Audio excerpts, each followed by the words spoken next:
Bonjour et bienvenue sur MPC Lycée. Dans cette vidéo, je vous propose un petit rappel sur les arrondis. Le résultat, donné par une calculatrice, contient souvent trop de chiffres et n'est pas forcément cohérent avec la situation rencontrée. Il est donc nécessaire de l'arrondir. Il existe deux façons d'arrondir un nombre, soit l'arrondir par excès, soit l'arrondir par défaut ou le tronquer. Un nombre est arrondi par excès si le chiffre suivant est supérieur ou égal à 5. Un nombre est arrondi par défaut ou tronqué si le chiffre suivant est inférieur ou égal à 4. Dans les exercices, on demande régulièrement d'arrondir le résultat d'une certaine manière, soit à une unité demandée, soit à une position particulière, le dixième, centième ou millième par exemple. Si l'énoncé ne précise pas, alors il faut utiliser les règles sur les chiffres significatifs. Voir la vidéo qui leur est dédiée.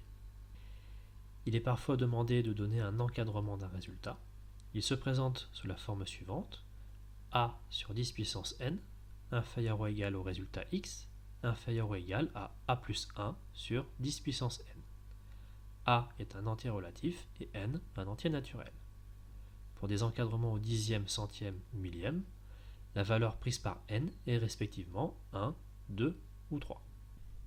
Pour des encadrements en fonction de l'unité de la grandeur, on prend la position de l'unité demandée comme dernier chiffre significatif. Par exemple, si l'on veut un encadrement au décimètre du nombre t égale 1,78 m, on écrira 1,7 m, inférieur ou égal à t, inférieur ou égal à 1,8 m.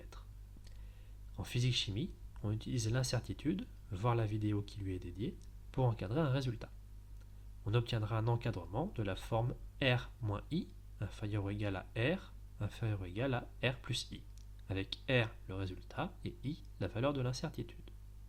Voilà pour cette courte vidéo, n'hésitez pas à vous abonner, à laisser des commentaires ou à poser des questions. A bientôt sur MPC Lycée.